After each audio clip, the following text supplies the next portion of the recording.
YouTube Nation, MW3 aka me, TV aka Notorious TME aka it's the weekend. You know how we do on the weekend. But before we get started, I got some shouts I want to get out real quick, alright? I want to say shout out to Black Boss for the tribute video you did to me. Seriously, bro, thank you for that. I want to say shouts to El Prez, that's right, El Prezador, because you guys have been telling me for the previous 2 weeks that he shouted me out on his Twitter. And if it wasn't for him, that some of you guys wouldn't be here today to watch the show. So I want to say thank you, El Prez, for that. I want to say that you didn't have to do that, but it was very nice of you to do, all right? It was very nice of you to do. Also, I want to let you guys know now, I do not make it a habit to get into personal things with you guys when it comes to PlayStation and things of that nature, and you have your personal problems. That's your life, all right? I have my life, you have your life. I understand this. But some of you guys have been trying to reach out to me, and apparently yesterday, a YouTuber came out and said that, you know, he had some problems. I don't even know the whole story still. I really don't, all right? But seriously, he just wanted me to do a request. I'm not going to make this a habit, guys. I'll tell you this now, all right? But he wanted me to make a request. I just want to say, if you're out there and you're listening, Hannah, all right? Hannah, John loves you very much, all right? He loves you too much to let you go, and you should be happy that someone is willing to go the extra mile for you, because some people in this world, they don't have that. They don't have that. I'm just saying.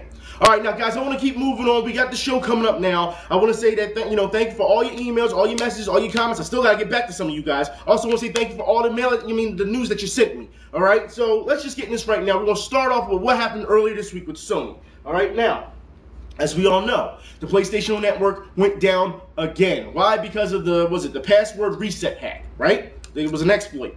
Now, with this being said, guys, I want to say now that we all knew this was coming, because all earlier this week I had sent, on the fan page, I had put links out there saying that experts were saying it was too early to come back. It was too early to come back. I had, the Japanese government said that the Japanese PSN would not be come back yet because it's not 100% safe. All right, the Australian experts came out and said Australian PSN shouldn't be back up because it's not safe yet. We had all these experts show you all these links that experts were saying it's not ready. Sony pushed this because the fans were crying too much. All right, that's what this was. And then, seriously, this is what happens when you have some type of a security problem. So this is what it says: Sony Stringer calls PlayStation Network outage a hiccup. Yeah, a hiccup. It says, and this is what he goes on to say, it says, nobody's system is 100% secure. We already know this, all right? But it says, this is a hiccup in the road to a network future. Let's get something straight here, Sony, all right? Let's get something straight here. Because the first time you got hacked, all right, it was what? It was the largest hack that people have ever seen. Information compromised, this, that, and third. We knew this, right? All right. So this is the second time because you rushed it, because you weren't paying attention. You didn't think it out thoroughly. And what happened? You got exploited. And you got hacked again. And if you ask me, since this is the second time, and the first time was the biggest one, people put their information again in it, this is the second biggest. This is how I see it. It's the second biggest. And you're calling the second biggest exploit a hiccup? Really? This goes to show you people that Sony doesn't give a shit about your information. They don't. They don't care. Take your information off the PS3 if you haven't by now. Seriously. Now, I have to get into this because it says, you guys have been asking me about, the fucking welcome back package. Yeah, this welcome back package, I'm telling you this now, it's not for you, all right? It doesn't benefit you. It benefits them. And I'm going to tell you this because you guys have been asking me about all these games and what's the list. Look, fuck the games, all right? I told you guys before that the games are going to be nothing but old shit anyway, all right? So fuck those games. But even if Sony didn't offer you games, Sony doesn't owe you any fucking games. They owe you your personal identification back. That's what they owe you, all right? Now, I want to get into this because this is from expert Dennis Kelly. He wrote the official identity theft handbook. It says, goes first saying the free credit monitoring offered by Sony to its customers is deceptive. All right? It says, the main issue is that they're not protected from identity theft. And the $1 million insurance policy and internet surveillance, it implies that they are protected, he said. It's not that the service directly places the consumer at risk, but it is a resulting mindset that jeopardizes the consumer due to false sense of security. He suggests that anyone who wants to protect their credit from identity theft and is at risk should consider fraud alerts. So this goes to show you that this is just a smokescreen. This is for them. This is all set up for them. This is not for you. This doesn't help you in the process. Stick with PSN cards, guys. Take your personal information off. If you want to buy stuff, stick with PSN cards. Do not trust Sony at this point, all right? Or any company with your personal information when there's just so many security breaches. That goes for Microsoft as well, all right? I'm going to get into Microsoft later. But here's something that you guys need to know. Because Sony, like I said, Sony does not care about you. And I'm going to get into this because it says, Sony Socom studio hit with layoffs. Sony calls them routine. 33 employees were laid off from Zipper Interactive, all right? The people who made Socom, and Sony calls it normal business practice. Yes. So if Sony treats their employees as routine, how the fuck do you think they treat you? Seriously, guys, you have to understand that this is part of the plan for Sony. It's all part of the plan. Now, like I said, I'm going to jump off of Sony real quick because we got to talk about some 360 issues, all right? As you know, 360 firmware is coming out, these updates. They came out and said it's causing DREs. For those who don't know what DREs are, they're discrete errors. Now, I thought we were past this by now, all right? Because, you guys were complaining before about the PS2 having DREs. I thought we were past this. Now they're saying it's not the new firmware update, it's the old firmware update. So they had this implemented before. They didn't think it thoroughly out. Now, I'll say that Microsoft has explained the replacement procedure. You can get, if this does happen to you, they said it's going to be to a small amount of Xboxes. Yeah, we'll see about that. But Microsoft is taking responsibility once again, and if it does happen to you, you can send it into their office, the corporation or whatever, and they will send you a new Xbox. Now, what I have to say here is just, it's fucking hilarious, all right? Because I read the comments on here, and fans are like, bring it on. We want a new Xbox. They want new Xboxes. They want free Xboxes. Like, people are looking to get Microsoft. Even if they don't have the DREs problem, they want a free Xbox, all right? Which is just, it just kills me because you have to think, guys, let's just get something straight here. We've given these companies so much power. We've given these companies so many chances to get this new generation right, and they still have fucked it up for everyone. I've never in my life seen so many problems in this new generation, this next generation, than we've had before. Granted, we've had things back in the day, with consoles. We had, Nintendo, you had to blow into the Nintendo or whatever, or blow the cartridge or whatever. We had little things here and there, or some of you probably remember, you won your PlayStation 1, you had to turn upside down. Some of you remember that type of stuff. Or if you want to play Japanese games, you had to put the toothpick in or whatever, the straw, or the string. Yeah. We talking old school here, all right? So, like I said, I understand that everyone had certain problems and everything, but we've never had this many headaches. I mean, seriously, red ring of death, yellow ring of death. We've got all types of overheating, heat sinks, just things that they have not thought out thoroughly because they're not taking their time. They're so quick to rush us these fucking systems and just throw it in your face instead of actually taking their time. And this is the problem. We're getting ready to see it again soon because when these new consoles come out, I'm sure we're going to have some more problems. All right? With new technology will always come new flaws, but they haven't perfected it yet. Why sit here and keep taking this shit? Like I said, we've seen way too many times. It's time to get back to basics. It really is. We've given them everything they've wanted. And now what have they done? They've given us certain features that we're still back in the PS2 era with. All right? We should have cross-platform chat by now. All right? Or chat or play or whatever. And guys, have to understand this. They don't want you to have it. All right? They don't want you to because they don't want us to play together. See, there's no money in togetherness. There's no money. It's looked down upon. There's money, as you know, in war. And that's what they keep doing. They keep dividing our sides. You have to understand that there's competition between companies, but there doesn't have to be competition between gamers. It doesn't have to be. But that's what they built this on. All right? That's exactly. So we've had so many headaches, so many flaws in systems. We've got more fighting than ever. All right? You have to understand, guys, that this is not what gaming is about. It's time to take back what's ours. Seriously. And I'm telling you now, I really hope that whoever is out there doing this, that they shut down all these console networks for a while. Shut it down and make the gamers go outside. Shut it down and make sure that these arcades are starting to come back and we can get together. Shut it down so that they don't have so much damn control with their DRM, with their online passes and all this other bullshit. And mind you, even though the PlayStation Network is up and you can play online, people who have online passes, they can't put it in the PlayStation Store because it's still down. All right? So even if they bought, say, Mortal Kombat new, yeah, they bought it new, they still can't play it online because they got to activate the online pass first. This is why it doesn't work. See? It hurts them in the long run. They try to add these new fucking rules and it doesn't work. Take the power away from them. Seriously. Now, that being said, I also want to get into this real quick. Whew.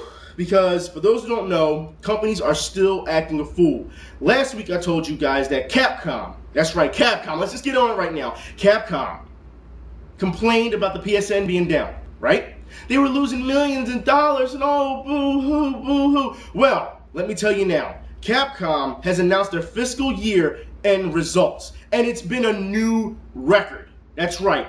That's over 97 billion yen in total sales, or about 1.2 billion US dollars they have made.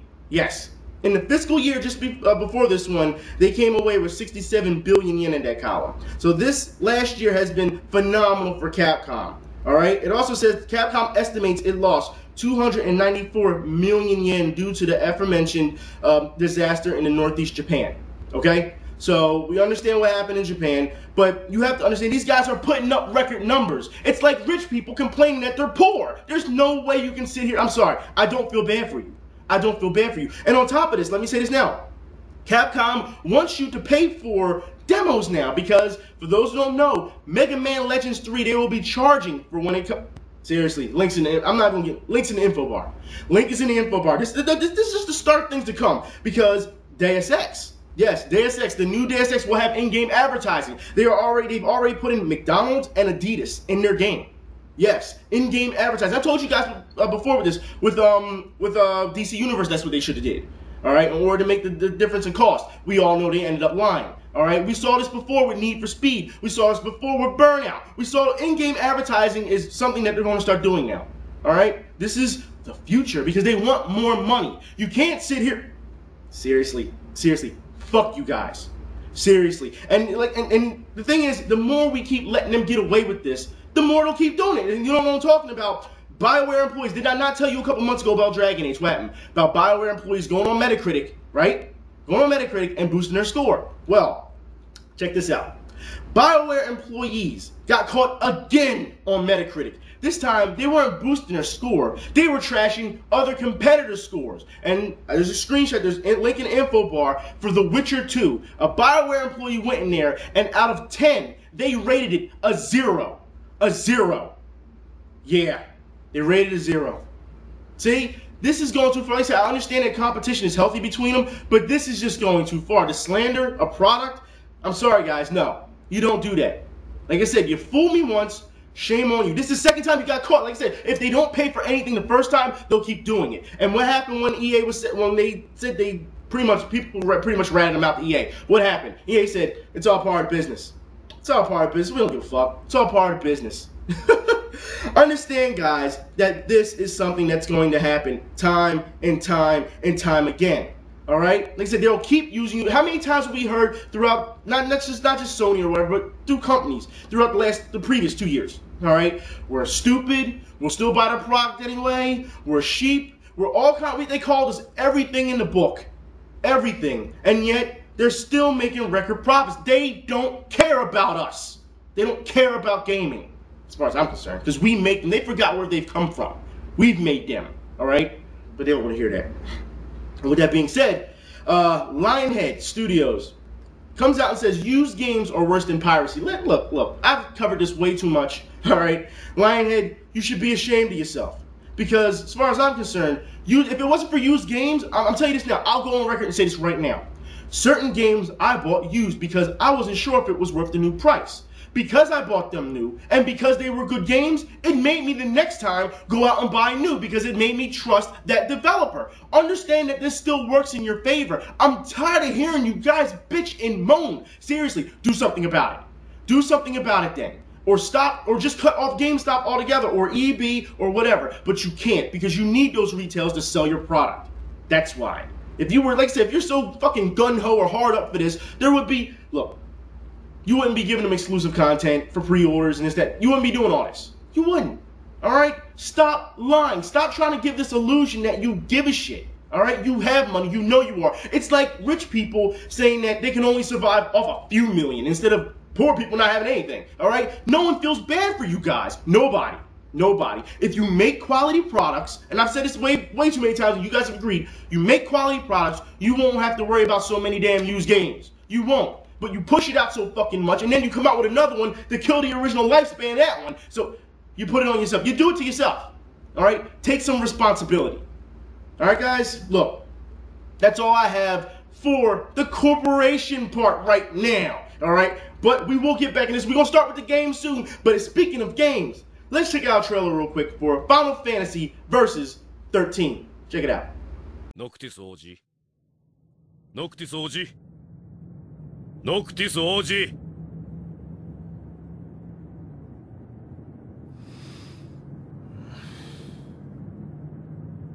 あれ、迫力ですね。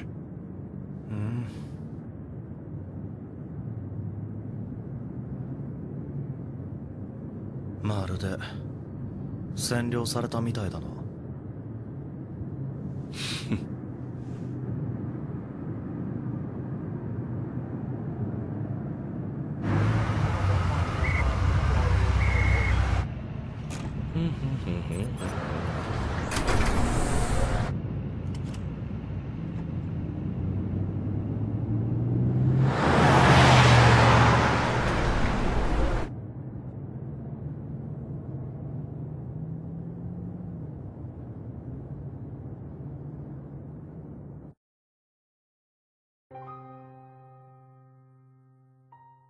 さよなら、誰かさん。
イグニス、どうだ。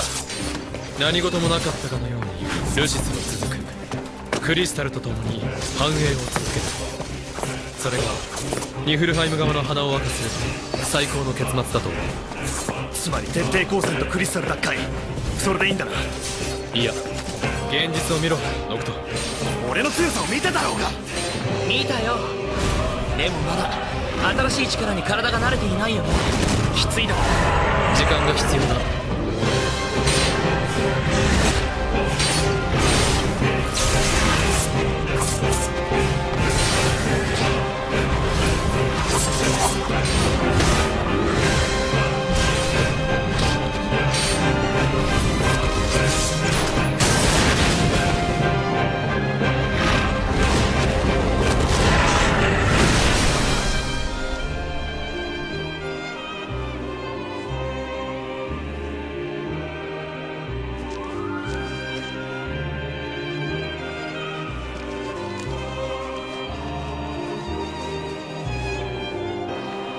おい、行くぞ。待てよ、一番強い俺が逃げてどうする。お前がいると犠牲者が増える。なんで。奴らの狙いはお前だ。人質にして交渉を有利に進めるつもりだろう。今さら交渉。ありえない。俺が全員倒してやる。ノクト、残念だ。お前はそこまで強くはない。はあ。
策はあるか。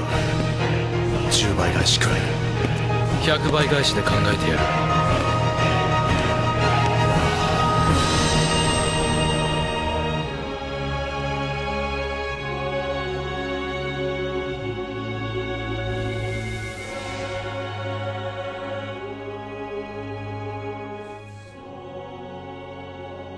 God damn, it got dark out here quick. It's starting to rain. I got a game to go to tonight, and it's a storm in here. Look, guys. Anyways, speaking of games, Final Fantasy Versus 13 looks amazing. I'm sorry, it looks great. I mean, this one's on my radar. You know what? I got a little duped into Final Fantasy regular. Was it Final Fantasy 13? Fuck Final Fantasy 13. But Versus 13 looks pretty damn good. All right, looks pretty damn good. Also, in more Squaresoft news, all right, Kojima, that's right, Kojima-san has come out and told Nomura, please make Final Fantasy VII Remake already. This is what he's come out. He's also said, and I quote, hurry up and release Kingdom Hearts 3D. It also says, I'm also waiting for Secret of Mana 5. Now look, guys, for those who haven't played Secret of Mana, I'm going to say this now. Secret of Mana is an amazing game, all right? For those who have not played it, I'll tell you this now. It's back in the day. I remember playing it on the old Super Nintendo, all right, with the old multi-tap, you know, the long one, the multi-tap where you used to have to use that to play Bomberman with. Yeah, that's that multi-tap. Super Nintendo version was great. You had it was 3-player co-op. Local, of course, we didn't have online. 3-player co-op. You just brought friends over with their controllers, and you could just, it's plug in and play pretty much. Just jump in and out. It's an amazing game, all right?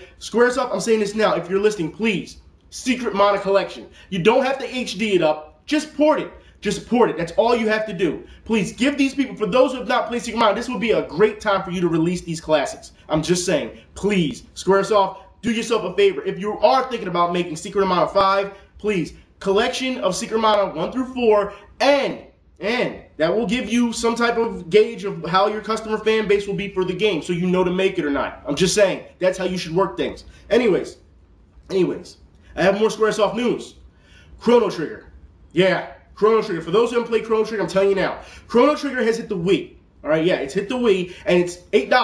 $8. If you have not played one of the greatest, one of the best RPGs of our time, please go play Chrono Trigger. Go, if you have a Wii, go and go play Chrono Trigger. Spend the $8 on it. Trust me, it'll be the best $8 you spent probably in gaming. All right. Also, I'll say this now. For those who do not have a Wii, Chrono Trigger, if you can find it, it is on the PS2 Final Fantasy Collection PS2 version. If you can't find that version, there's a Super Nintendo version. Please, if you have not played Chrono Trigger, play Chrono Trigger. Please.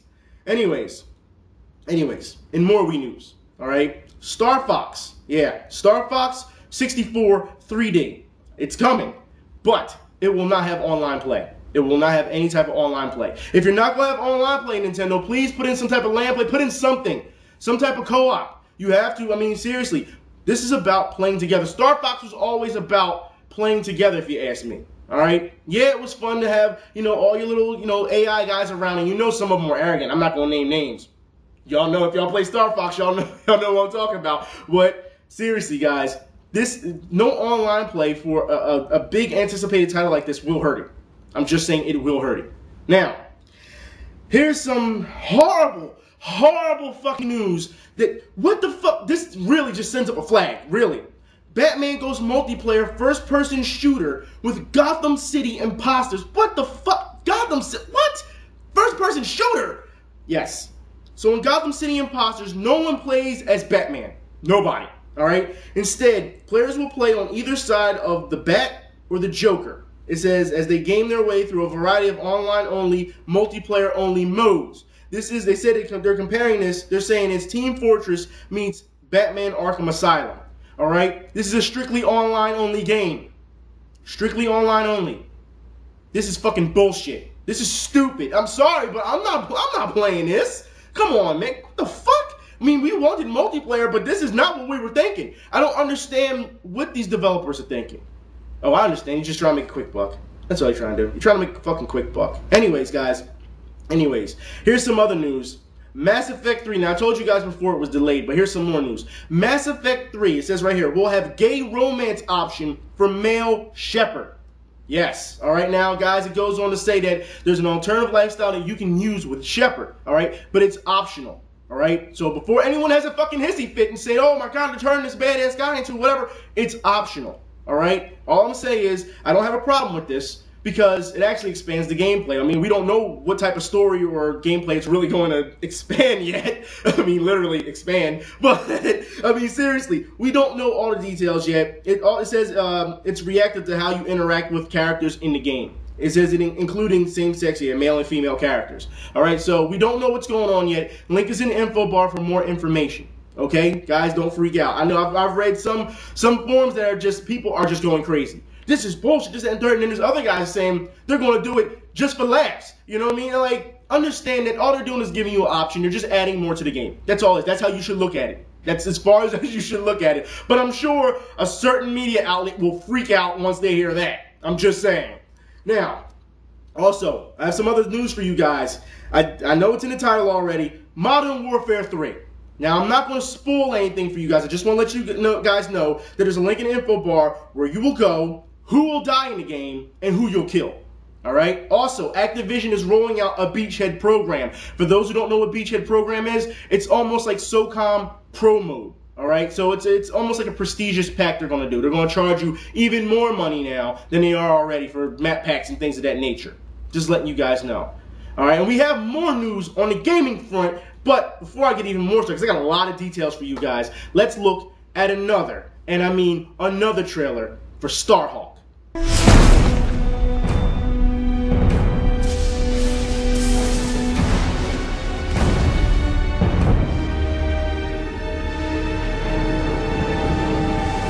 STARHAWK is built on a fantastic and loved fast-paced recipe.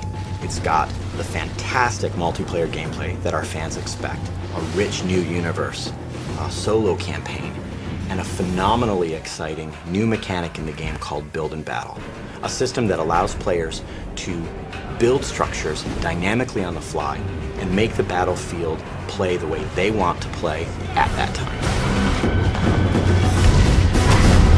STARHAWK was loved around the world by all of our fans. It was really built on a fast-paced, multi-dimensional gameplay over really broad landscapes. We wanted to go one step further. We really felt that the opportunity was great to make a brand new standout approach to the shooter genre, and that's what led us to STARHAWK. In STARHAWK, the universe is in the future, in the distant reaches of the galaxy, a place we call the Frontier, a set of human colonies that have been built up over a number of years, really kind of fueled by what we call the Rush, kind of our gold rush analog for rift energy. As these rifters, which is our short term for rift miners, were mining rift energy, they found that it was incredibly potent. But exposure to rift energy causes them to become infected. The rift energy permeates their body, their mind, their skeleton, and they end up becoming enraged, hell-bent to protect the rifts from the rifters. And that's one of the factions in our game, the Outcast. And they form these roaming war bands that go from corner to corner in the Frontier, all the distant colonies. And really, that's at the heart of the conflict in our game. We didn't want it to just be two factions. We wanted there to be a face, a character that in our now included single-player campaign that would really connect with players. That's where our character Emmett Graves comes in. He and his brother, a family operation, had a rift claim out in a distant planet, you know, as is unfortunate and common in the Frontier. An Outcast warband rolled in and destroyed their extractor, and the rig exploded. As what happens with exposure to rift energy, both brothers were directly exposed. Now, of course, their gearman, Sidney Cutter, who was up in the dropship above, saw all of this happen. Yeah. This is what happens when those mangy creatures take over. It's a shame, I tell you. Cutter was able to modify some of his equipment to create this regulator device, and this horrible procedure implanted it directly into Emmett's spine. It's almost a curse. It's incredibly painful for Emmett. And now he bears the mark, the brand of an outcast warrior. And he became outcast himself. And so Emmett ended up being a hired gun, like a gunslinger, protecting claims, going to colonies that were being attacked by outcast warbands. Anybody that comes out here has a plan or a problem. I came back with both. And so Emmett and Cutter take their rift salvaging operation to protect White Sands, a small colony on the distant moon of Dust, from an outcast warband. And so that's the start of the game. Emmett was the hero that they needed, but they didn't want. And not only is that conflict at the core of the game's story and fiction and universe, but it's actually core to our exciting new system in the game called Build and Battle. We decided to say, all right, what if the battlefield was just the landscape, a beautifully rendered canvas onto which the player could customize in a fast, violent, brutal way that matches the gameplay that they expected from Warhawk. And that's what Build and Battle is. It's a quick, brutal system to allow the player to build wall structures and bases and bunkers and towers and all of these other units and structures in the game to fit how they want to play, not only in single player but in multiplayer. It's about telling the player, here's a combat challenge and here's all the tools you have to solve it how you want, right in front of the player, not turn-based, right there on the battlefield. You are building all of these structures. Players love it, not only in single player but in multiplayer. It's as fast-paced and as quick and as brutal as pulling the trigger on a weapon. That's what we wanted. We didn't want players to have to really manage anything. And another fantastic thing about Build and Battle is that all the buildings are destructible. And the firefights evolve from there. Buildings are destroyed, buildings are rebuilt. That freedom, that potential gameplay takes the great multiplayer recipe we had from Warhawk and just extends it. STARHAWK is the spiritual successor to Warhawk, but it's the Build and Battle system which really sweetens up the whole game. The team and I are just crazy proud of it. It not only gives you a fantastic, infinitely replayable solo experience, but the changes that it does to the online multiplayer experience is remarkable. And I think players are not going to expect that, but once they get it, they'll want it all the time.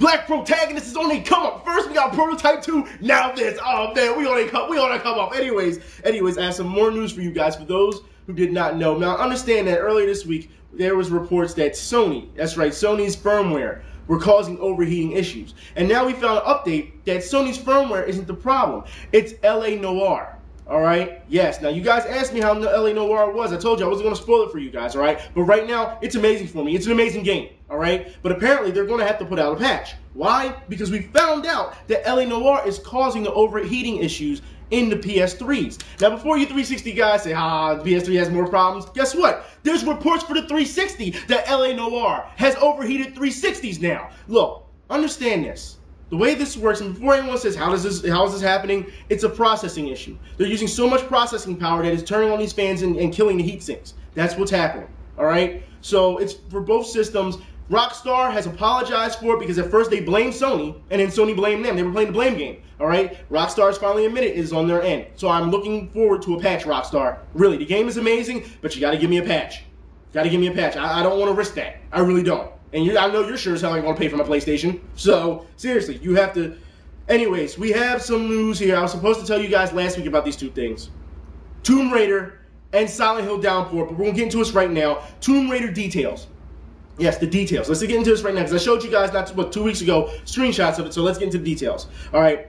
Dynamic facial expressions via motion capture. So you already know what you're getting, all right? It says Lara Croft will probably freak out a few times. The interface and things like this, like messages, will be kept to a minimum to reinforce immersion. All right. It says puzzles are supposedly more complex than ever. They may involve more than just observing the environment, but just using interaction of different elements to the environment, i.e., gravity, fire, water. I'm sure you understand. All right. It says jumping is a bit different. This is all translated. So it says it sounds like there's going to be a lot of quick time events. All right. It says, which can be a good thing because only QuickTime events can make possible more natural movements, actions, camera settings, and animations with real-time controls can't really execute with the same quality flow. Okay?